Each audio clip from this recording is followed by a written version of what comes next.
Jueves 20 de octubre del 2022, qué gusto saludarlos y sean todos ustedes bienvenidos a la emisión estelar de Noticias 7.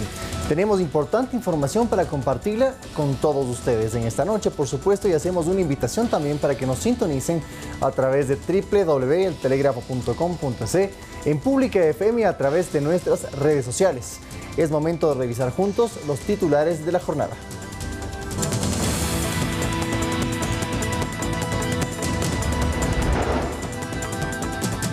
Población de Esmeraldas se autoconvocó a un toque de queda ante la ola de inseguridad y delincuencia que se vive en la ciudad. Policía desmanteló una presunta red de pornografía infantil que operaba en Carchi, Manabí y Quito. Alrededor de 250 millones de dólares sería el ahorro fiscal que tendría el gobierno con la focalización del subsidio a los combustibles. En lo internacional, alcohol adulterado con metanol deja al menos 21 muertos en Perú. En los deportes, se espera que al menos 50.000 brasileños visiten nuestro país para la final única de la Copa Libertadores 2022 entre el Flamengo y el Paranaense. Como siempre, gracias por estar junto a nosotros. Vamos con toda la información. Le contamos que la Policía Nacional informó que se llevan a cabo acciones emergentes en la provincia de Esmeraldas, particularmente en su capital, donde el miércoles se autoconvocó a un toque de queda por el funeral en las calles de integrantes de una banda narcodelictiva. El asesinato de 3 integrantes de una organización delictiva en Esmeraldas hizo que sus colegas llevaran sus féretros por la ciudad y por temor, la zona comercial de la capital provincial cerró sus locales. En estas imágenes se observa el apuro que tenían las personas por guarecerse en sus hogares, cerrando sus negocios y corriendo para salvaguardarse. Y es que hay miedo de que el último sicariato provoque represalias por la batalla entre bandas, así como la captura del padre de uno de los líderes criminales. Bueno, hay un repunte de violencia en la ciudad de Esmeraldas. Ellos tratan de poner presión a la ciudadanía. Sin embargo, se ha fortalecido las operaciones de seguridad tanto por Fuerzas Armadas, tanto como Policía Nacional. Además, el miércoles la alcaldesa Lucía Sosa dispuso que la jornada laboral se redujera y que los empleados municipales trabajaran de 8 de la mañana a 14 horas. Esto como medida para salvaguardar su integridad. No son medidas emergentes que se han tomado. Nosotros lo que podemos hacer es reforzar las capacidades operativas y fortalecer las operaciones para que poco a poco la ciudadanía vaya retomando la calma. En el caso de las unidades educativas se activó una alarma por los funerales y amenazas de disturbios. Las disposiciones en las instituciones educativas eran que si los padres de familia iban por sus hijos, pues ya tenían la responsabilidad de ellos y que se les entregaran a los estudiantes. Cuando existen eventualidades hay un protocolo para proteger a los menores de edad. Las instituciones educativas son lugares seguros donde en algún momento de crisis no podemos dejar que los estudiantes salgan a libre albedrío, sino más bien esperar a que pase el momento de crisis. Según las autoridades, en Esmeraldas las bandas se han expandido al punto de considerarse ya un cártel de drogas. Lautaro Andrade, Noticias 7. Y este jueves 3 personas fueron detenidas como parte de las investigaciones que se efectúan por peculado en el Hospital General Norte Los Ceibos en Guayaquil. Se indaga presuntas irregularidades en contratos adjudicados en el 2019. La Unidad Nacional de Investigación de Delitos Aduaneros de la Policía, bajo la dirección de la Fiscalía General del Estado, lograron la aprehensión de 3 personas, quienes presuntamente se habrían asociado ilícitamente en el año 2019 para adjudicar un contrato de servicio de mantenimiento preventivo y correctivo de los equipos y accesorios del sistema electrónico del Hospital de Guayaquil Los Ceibos. Se realizó en base también a la colaboración y a un IRP, un informe de responsabilidad penal emitido por Contraloría.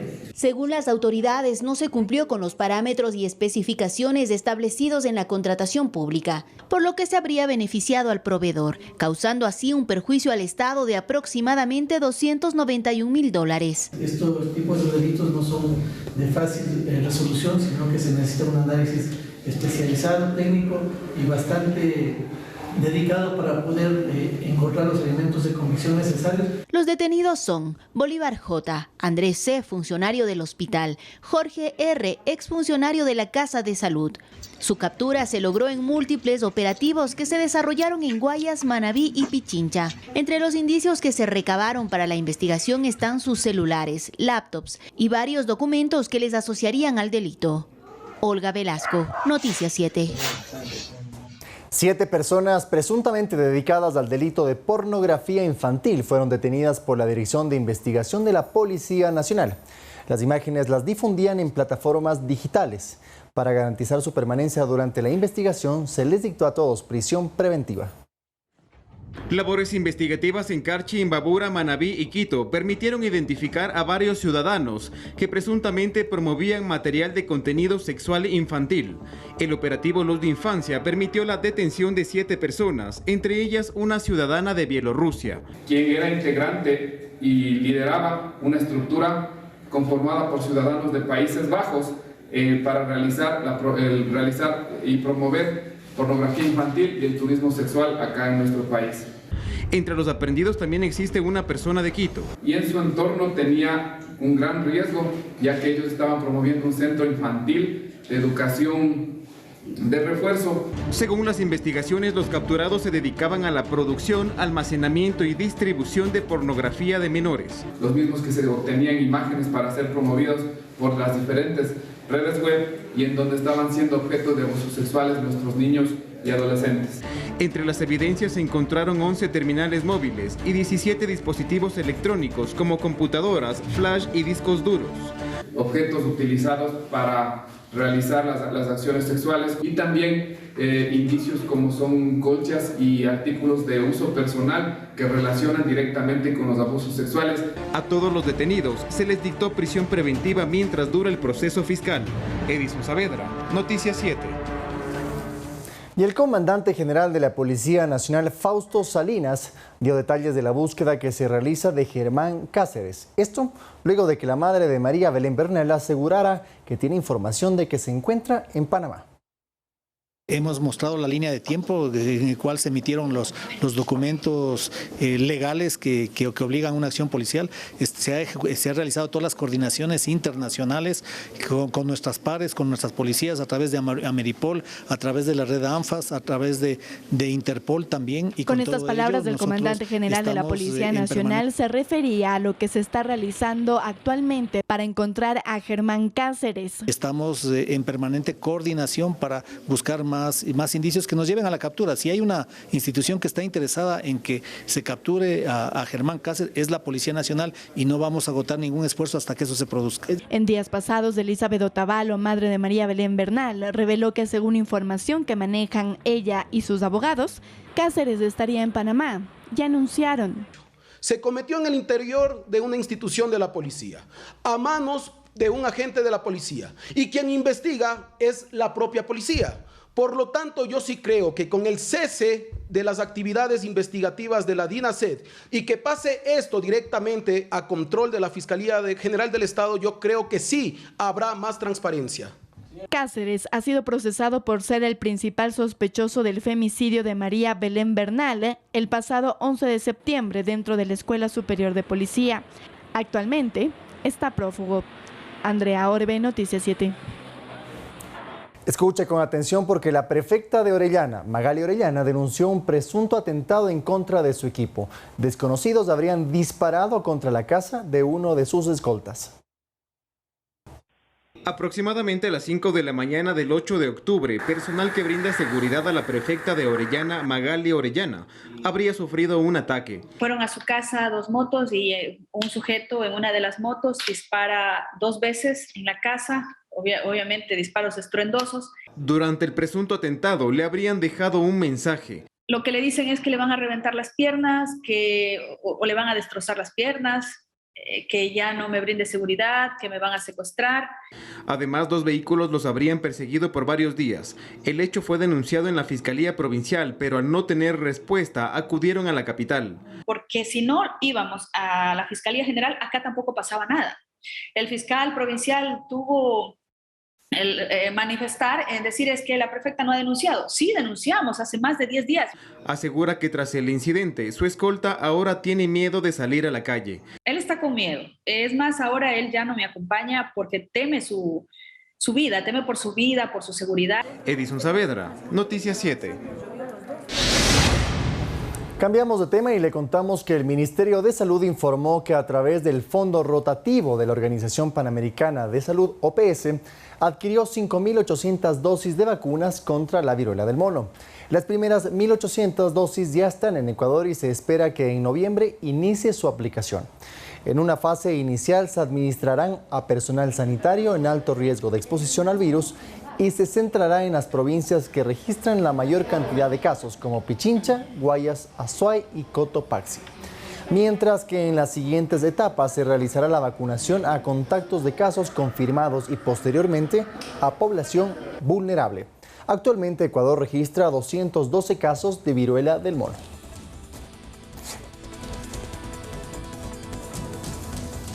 Este 20 de octubre se presentó oficialmente el registro único de personas que viven con enfermedades raras en el territorio nacional.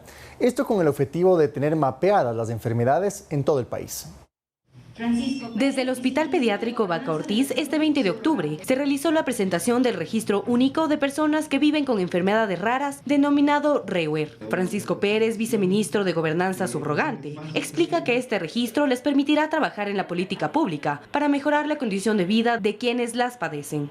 Nosotros empezamos una fase o iniciamos la política para precisamente dar atención a estas enfermedades de baja prevalencia.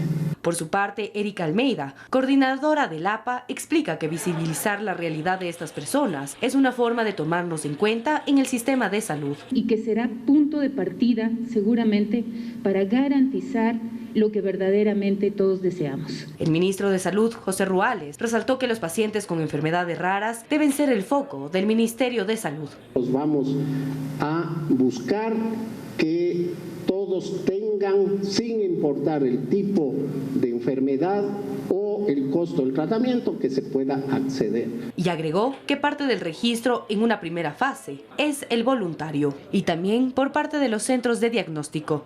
Ahí podemos identificar cuántas personas tuvieron una consulta o tuvieron una hospitalización con uno de los diagnósticos y luego los vamos a buscar para poder identificar e ingresarles al registro. Las enfermedades raras son patologías o trastornos que afectan a una reducida parte de la población. Son de alta complejidad y pueden llegar a ser crónicas o discapacitantes. En muchas de ellas no se cuenta con un tratamiento. Manuela Bedón, Noticias 7. El Ministerio de Inclusión Económica y Social lanzó su plan de pagos seguros para que el depósito de los bonos de desarrollo humano lleguen a los beneficiarios.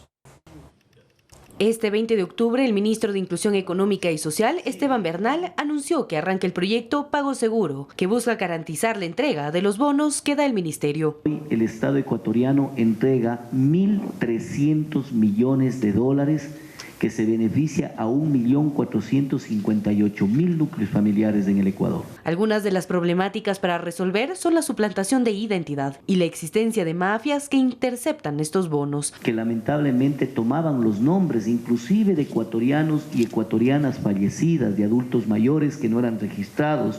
Por su parte, Guillermo Avellán, gerente general del Banco Central del Ecuador, explica que Pago Seguro permite a las personas de escasos recursos ser incorporados al sistema financiero.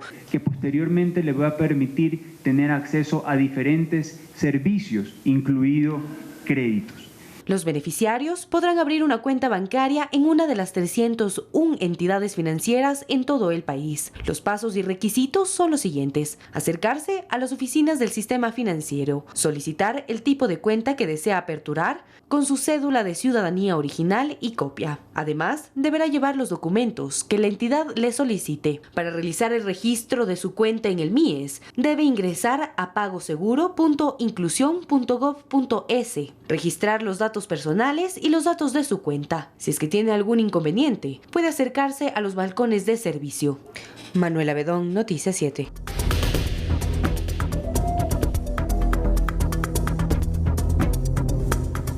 Miles de personas cruzan la selva panameña del Darién rumbo a una vida mejor en Estados Unidos. Llegar sano y salvo al puesto fronterizo de Canaán Membrillo, el primer control en territorio panameño, es sinónimo de esperanza, aunque aseguran que no lo volverían a repetir. Son cientos, miles de personas las que deambulan por la selva del Darién. Un territorio inmenso a caballo entre Colombia y Panamá, una de las primeras etapas de aquellos que deciden abandonar su país para buscar un futuro mejor en Estados Unidos. Una selva llena de peligros no solo por las caídas, ni por las fuertes corrientes en los ríos, ni por el lodo y el barro, sino además por la presencia de bandas criminales. 53 personas murieron el año pasado en el intento. Llegar sano y salvo al puesto fronterizo de Canaán Membrillo, el primer control en territorio panameño, es sinónimo de esperanza. Viajan con lo opuesto en ocasiones acompañados de sus familias, pero todos llevan el sufrimiento a sus espaldas. Me perdí 3 días dentro de la selva con mi familia, porque con mis hijos iba demasiado lento, no le llevaba el ritmo al paso del grupo de personas y nos quedamos de último y nos perdimos. Después lo volvimos a alcanzar y después volvieron a salir y volvimos, nos perdimos 2 veces. Fuera de eso, los ríos, las piedras, la lluvia, sin alimento, el peso que tú llevas al principio, comienzas con peso, pero a medida que va pasando tú vas comiendo tus enlatados y se te acaba la provisión. Y ya cuando ya termina cierto punto, ya uno llega 2 días sin comer. Llegan los refugios, hay refugios buenos, hay refugios que pues muy básicos, pero es muy duro y no se lo deseo a nadie. El Ministerio de Seguridad panameño cifra en 185.000 las personas que han pasado por el Darién entre enero y mediados de octubre, la mayoría venezolanas.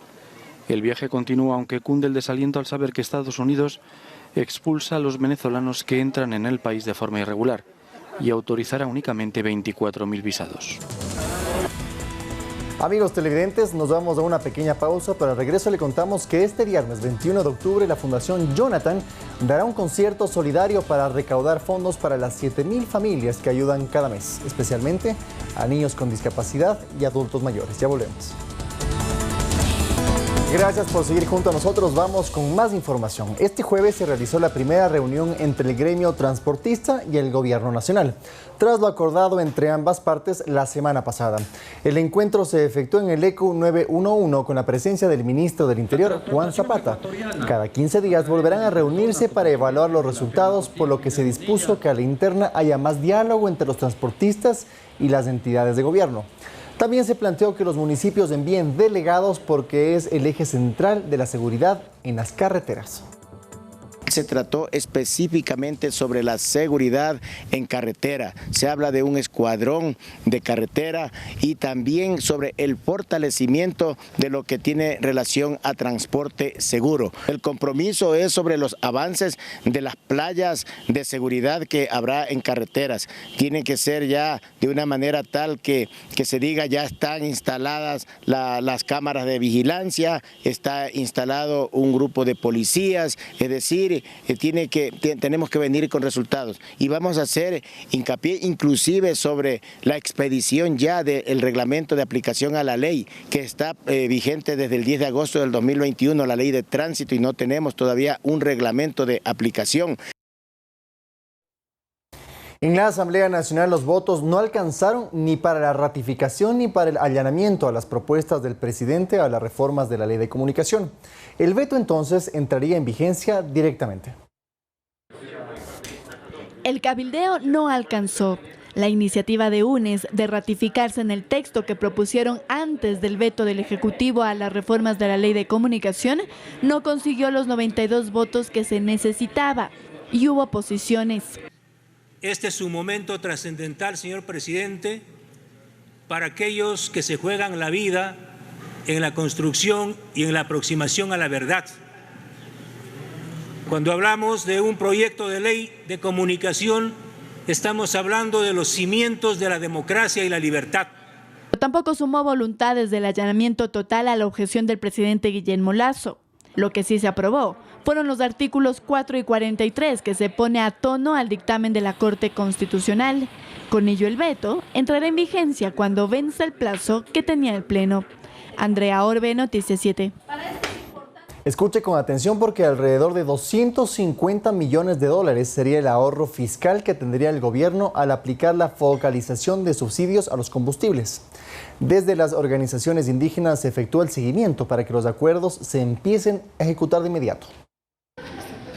Fue el viceministro de Economía, Leonardo Sánchez, quien reveló la cifra estimada de ahorro que tendría el Estado una vez se aplique la focalización de subsidios a los combustibles, conforme a los parámetros de exclusión, que tienen que ver con el cilindraje del vehículo, el número de automotores que posee una sola persona y los ingresos mensuales. Dependiendo del precio del petróleo, al día de hoy, esto más o menos representaría entre 150 y 250 millones de reducción del subsidio. Pero ahora, ¿qué viene? El ministro de Transporte, Darío Herrera, dio los detalles. Se inicia ahora con una fase de coordinación luego de las mesas. Esto es coordinación con el Ministerio de Gobierno y con las otras entidades del Estado que tienen que ver con este proceso de focalización. Es decir, Petroecuador, podría decirle algunas, ANT, en nuestro propio ministerio, entre otras. El organismo encargado de la ejecución será Petroecuador. Entre sus competencias está implementar la plataforma inteligente para el cobro diferenciado. Hay que hacer siempre un piloto con algunas gasolineras para poder eventualmente escalar esto a nivel nacional. Un proceso piloto de esto puede tomar entre 3 y 6 meses. Durante todo este proceso existirá el acompañamiento de las organizaciones indígenas. Así lo ratifica Eustaquio Tualá, presidente del Consejo de Pueblos y Organizaciones Indígenas Evangélicos del Ecuador, FEINE. No estamos aquí apurando para cometer error, ¿no? Vemos de manera positiva, pero hay que ver el mecanismo cómo se va a aplicar. No solamente queremos escuchar que se va a hacer, sino hay que demostrar haciendo. Solo en subsidios a los combustibles, el gobierno destinó 2.194 millones de dólares del año pasado y para este se prevé que el monto se duplique. Olga Velasco, Noticias 7. Moradores de la parroquia de Mindo realizaron un plantón en la alcaldía de San Miguel de los Bancos para exigir respuestas sobre la construcción de una urbanización que, según ellos, no fue socializada y que destruye el hábitat de miles de especies. Habitantes de Mindo están preocupados por la construcción de proyectos habitacionales que aseguran no se han socializado entre la comunidad. Las autoridades elegidas del cantón han cambiado arbitrariamente el uso del suelo, de rural, productivo a urbano de uso múltiple, sin ningún tipo de planificación o regulación ecosocial responsable. Además indican que dichas construcciones estarían afectando el hábitat natural de varias especies y plantas. El desfile de retroexcavadoras que arrasan con espacios donde se avistaban incluso venados y otras especies. Sumado a esto, denuncian que la parroquia no tiene agua potable, pues el líquido que sale de las tuberías contiene suciedad. Nosotros no tenemos agua potable porque el agua de Mindo, por estudios que se han hecho, no sirve ni para cepillarse los dientes. Por ello se reunieron con el alcalde de San Miguel de los Bancos, quien les indicó que estos proyectos son en beneficio de la ciudadanía. Que ahorita nosotros estamos entrando recién a hacer la apertura de las vías. Por eso han de ver que nosotros estamos trabajando con maquinaria en ese sector porque queremos dejarlo bonito. La urbanización que se estamos haciendo está bien planificada. Tenemos todos los estudios realizados para que se haga bien. En esta reunión también se pronunció sobre el problema del agua potable. Vamos a hacer los tanques grandes que debe estar en unos 4 o 5 meses terminado y ahí ya tendremos el agua bien. Edison Saavedra, Noticias 7. Desde Tulcán miran con preocupación la devaluación del peso colombiano, que llegó a su cifra récord superando, escuche bien, los 4.900 pesos respecto al dólar. Hay negocios que enfrentan hasta un 60% de reducción en sus ventas. Este jueves, la moneda colombiana superó los 4.900 pesos respecto al dólar, cifra que sin duda le resulta atractiva a las familias ecuatorianas al momento de comprar en el vecino país. Pero la realidad que enfrentan los comerciantes de Tulcán es otra. José Tates es dueño de un local de insumos agrícolas, negocio que lo tiene cerca de 30 años. Cuenta que sus ventas se redujeron en un 60% en los últimos 15 días, pues la afectación no viene solo por la falta del consumo local. Hablo de mi negocio y hablo de muchos negocios que dependen en su gran mayoría de los clientes desde Colombia. A la ausencia de los comerciantes colombianos es muy notoria en las ciudades volcán. Alexander Chamorro, presidente de la Cámara de Comercio de Tulcán, explica que existe una idea errónea de que todos los productos sean más económicos en Colombia. Tanto Ecuador como Colombia o como cualquier país de Latinoamérica que quiere importar sus productos, lo hace en dólares. Los precios se van a ajustar de acuerdo al mercado. En productos que son producidos en Colombia, va a ser indudablemente mucho más barato. Para los comerciantes es necesario que las autoridades tomen medidas urgentes, pues se acerca diciembre, uno de los meses que más se mueve económicamente. A nosotros nos beneficiaría, sería un régimen especial de frontera, en donde, por decir, exista un IVA diferenciado. Si analiza viajar a la zona fronteriza, recuerde cotizar sus productos antes en Tulcán, pues la eliminación de aranceles permite que tengan precios competitivos.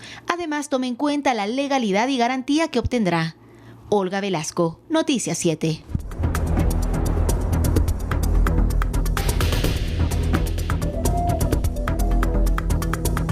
Una penosa noticia, amigos televidentes. En Perú, el alcohol adulterado con metanol deja al menos 21 muertos. Estas muertes se producen tras otra intoxicación en Lima, donde hace poco más de un mes las autoridades registraron ya 54 decesos y 117 intoxicaciones por metanol. La mayoría eran personas con problemas de alcoholismo. En Perú, al menos 21 personas han muerto en el transcurso de una semana debido a una presunta intoxicación por alcohol adulterado en la región central de los Andes. Las autoridades locales han informado de que varios de los intoxicados encontrados en la vía pública de Huánuco eran alcohólicos, la mayoría de más de 30 años. La directora de los servicios de salud de Huánuco, a unos 370 kilómetros al noroeste de Lima, declaró que se están recogiendo muestras de diferentes establecimientos para detectar la presencia de metanol, sustancia que habría causado las intoxicaciones.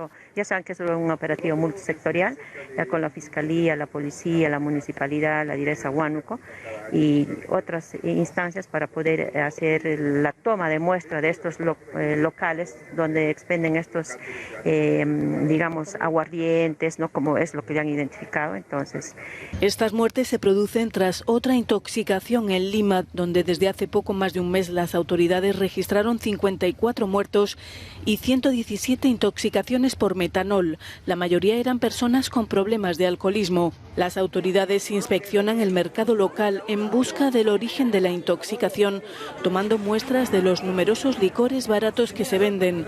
De momento, según las autoridades, no se ha podido rastrear dónde se produjo este alcohol.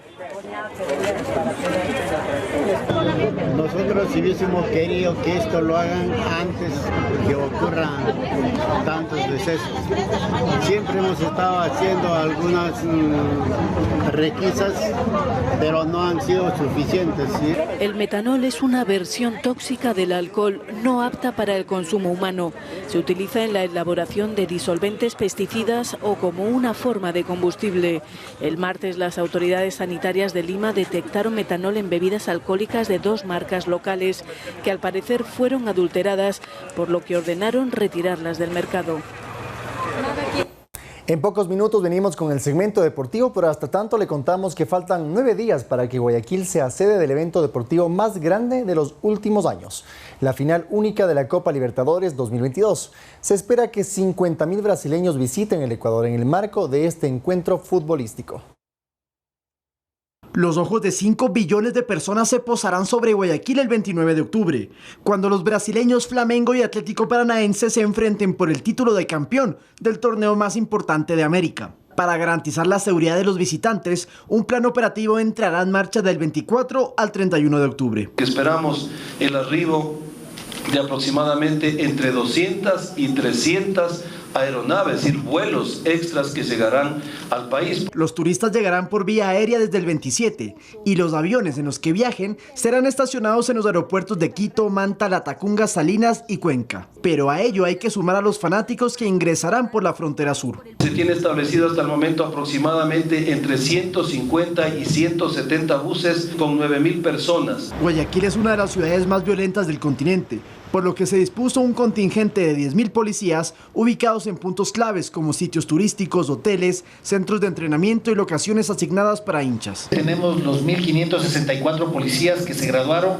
a los que les hemos dado la disposición que se queden en la ciudad de Guayaquil, y también tenemos refuerzos especialmente de la unidad de mantenimiento del orden que van a salir de varias unidades del país. Además, en las inmediaciones del estadio se restringirá el acceso a quien no tenga entrada. Habrá áreas estériles, es decir, áreas que no podrán pasar, sino únicamente las personas que tengan las identificaciones y las entradas al estadio. En cuanto a parqueaderos, el campus de la ESPOL ofrecerá playa de estacionamientos, mientras que 150 estudiantes serán anfitriones turísticos para brindar información. Que vamos a recibir aproximadamente 50.000 turistas, esto equivale a una inyección económica de $50 millones en nuestra economía. El ministro de Turismo nos ha comentado que la ocupación en Guayaquil para estos 5 días del evento deportivo será del 100%. Además, se está capacitando a todo el personal que va a fungir como anfitrión para que puedan comunicarse en portugués con los visitantes y que esta sea una verdadera fiesta deportiva, sobre todo en paz. Lautaro Andrade, Noticias 7.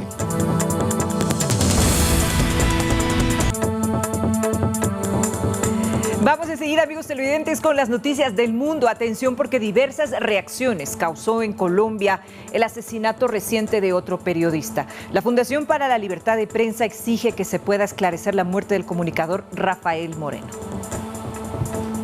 Un minuto de silencio de pie por el asesinato cobarde del periodista Rafael Emiro Moreno Garavito. Con este minuto de silencio, el presidente del Senado de Colombia, Roy Barreras, rindió un homenaje a Rafael Moreno, periodista asesinado el pasado 16 de octubre en el departamento de Córdoba, ubicado al norte del país andino. Rafael era un periodista que desde el 2019 había recibido amenazas y que las había puesto en conocimiento de la Unidad Nacional de Protección. Sin embargo, las medidas que tomó la UNP no fueron las suficientes.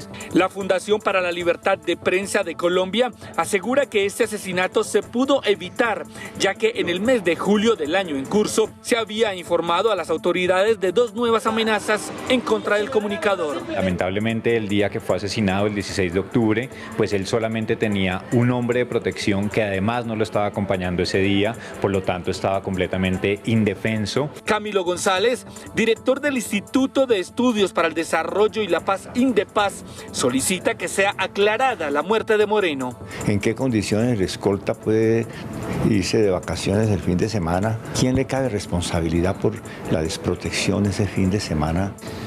Rafael Moreno se especializaba en denunciar actos de corrupción y operación de grupos criminales.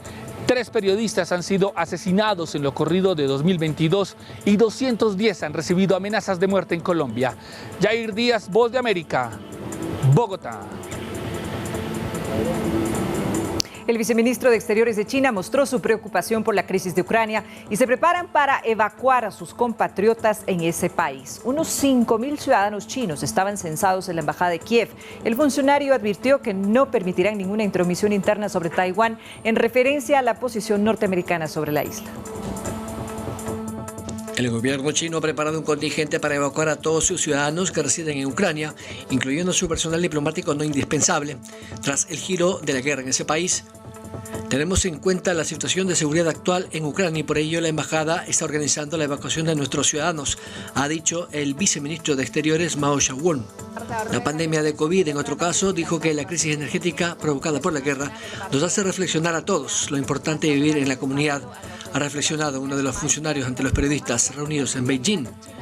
China ha reiterado además su posición en torno al conflicto y enfáticamente ha dicho que después de la crisis de Ucrania el frente diplomático actuó con urgencia, de acuerdo con el despliegue del Comité Central del Partido Comunista, para asegurar la vida de nuestros 5.200 compatriotas. Sobre Taiwán ha dicho enfáticamente y reitera la posición china. Combatimos enérgicamente contra las escapadas de Nancy Pelosi y otras acciones pervertidas. Nos opusimos firmemente a cualquier comportamiento de independencia de Taiwán.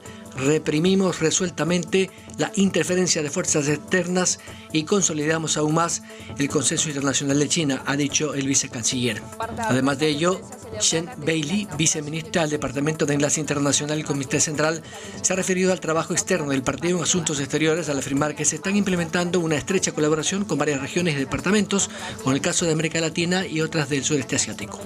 En esta conferencia de prensa de los principales del Partido Comunista de China, en este meeting que mantiene aquí en Beijing, para América Latina ha sido básicamente este guiño de ojo de seguir manteniendo buenas relaciones de inversión y de desarrollo en la región, así como en el sudeste asiático, donde también tienen amplia influencia. Desde la sala de prensa, aquí en el cuartel general de la reunión del Partido Comunista de China, Bayron Galarza, Noticias 7. En el marco del Día Mundial de la Protección de la Naturaleza fueron liberadas tortugas marinas en las playas del Parque Nacional de Cepicate, en Guatemala. Según informó la entidad a cargo, más de 5,000 crías de tortugas marinas fueron enviadas al Océano Pacífico. Por eso, personal del Consejo Nacional de Áreas Protegidas apoyan precisamente en la recolección de los nidos de los huevos de esta especie en peligro de extinción, ya que corren riesgo de ser depredados por otros animales o por el ser humano para comercializarlos. Los nidos son alojados en tortugarios, así es como se llama este lugar, por 45 días. Luego, al nacer las tortugas y cuando alcanzan su nivel máximo de desarrollo, son liberadas en la playa.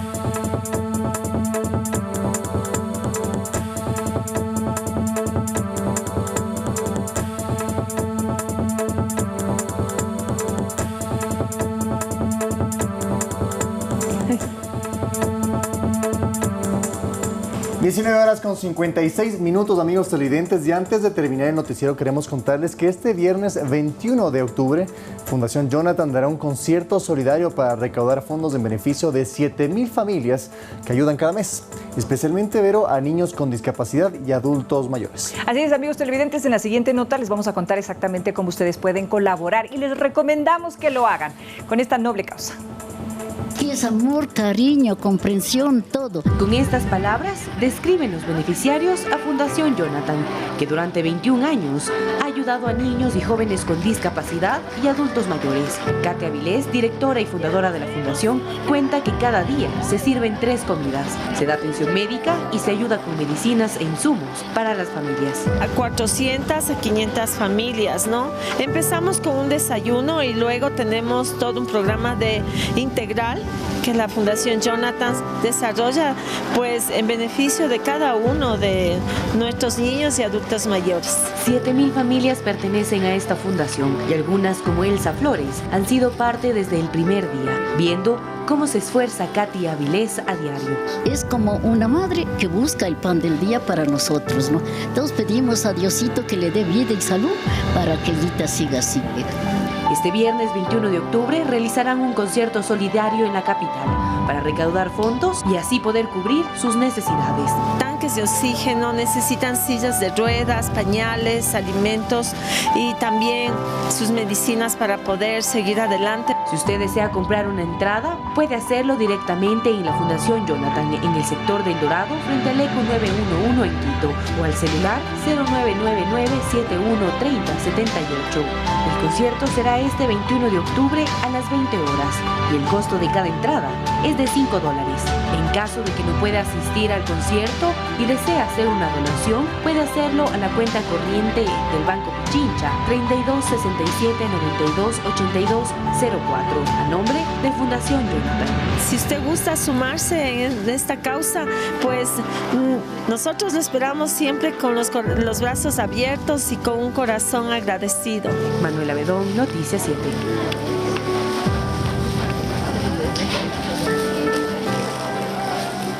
Gracias, Manuela, por este excelente reportaje y estoy seguro y reafirmo que necesitamos más Katy Avilés en el país.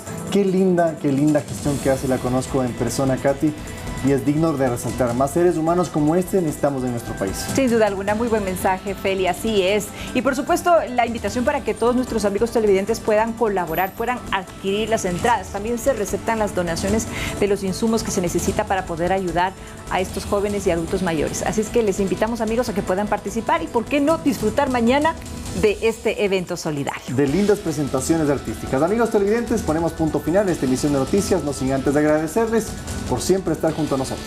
Les invitamos mañana, recuerden, a las 7 horas en punto, con otra emisión informativa que la estaremos compartiendo con ustedes aquí a través de Ecuador TV en Noticias 7. Pero antes de terminar, el Nacional acaba de culminar su primer tiempo y es el posible equipo que suba. Seguramente nuestros compañeros en Fanático en pocos minutos van a ampliarnos toda la información. Un abrazo, hasta mañana.